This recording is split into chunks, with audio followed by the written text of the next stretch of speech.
2023 was a spectacular year for Scottish flags, and no, I'm not talking about replacing their ancient old Scottish blue and white saltire. That's epic in itself and no need to change it.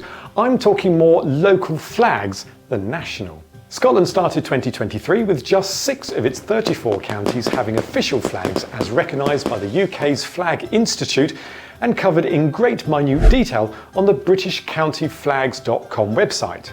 But before the end of the year, an additional 3 county flags had been added. First, Aberdeen had this striking castle-style flag raised for the first time on the 22nd of April 2023, designed because the county is known as Scotland's Castle County because of the various castles, buildings dotted around its purple heather-laden mountains and golden barley fields, as well as the odd whisky distillery.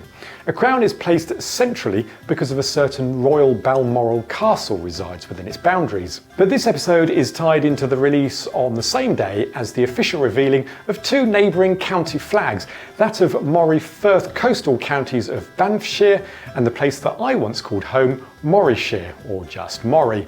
So why 2 at once? Both Andrew Simpson, Lord Lieutenant of Banffshire, and Seymour Monroe, Lord Lieutenant of Moray, invited members of the public to submit designs in a competition that ran for the whole month of March. Then each county whittled these entries down to just 4 for a public vote.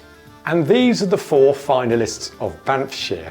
This black and yellow checkered design with a boar's head similar to Queen Camilla's personal flag. I have a whole episode here about her flag if you're really interested, but you'll be missing the rest of this episode, so maybe just hold on for a bit later.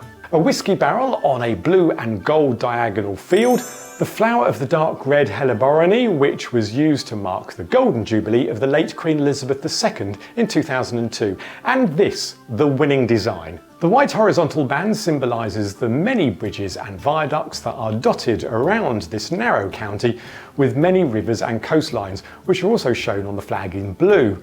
The gold and orange in the bridge arches creates the side view of a whiskey barrel, as well as the whiskey colour itself, and the sun in the canton symbolises the natural sunset and agriculture.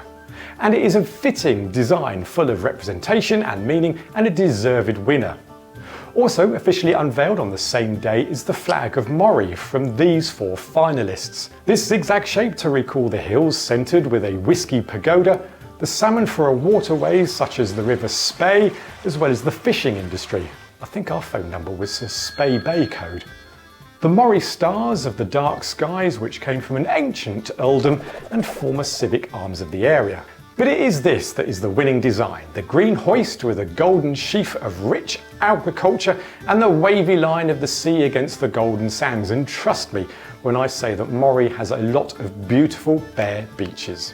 I spent some of my very early years living in the coastal town of Lossiemouth, and I remember the post office in the local pub, its incredible shoreline, okay, I'm not that old, and how the town had a grid roadway network that puts Milton Keynes to shame. Oh. Now that does deserve a thumbs up. Back to the topic, these 2 make up the last flags to become official in 2023, giving Scotland a bumper year.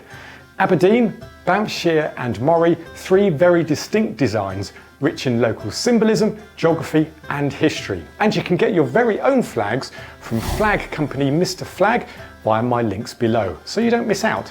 And let me know in the comments which is your favourite, and do they match with the public vote. But that's not the end of the story, for Scotland, as Berwickshire, known locally as Merse, also went through the same process to choose their new flag, and you can pick up how that went on in this next video.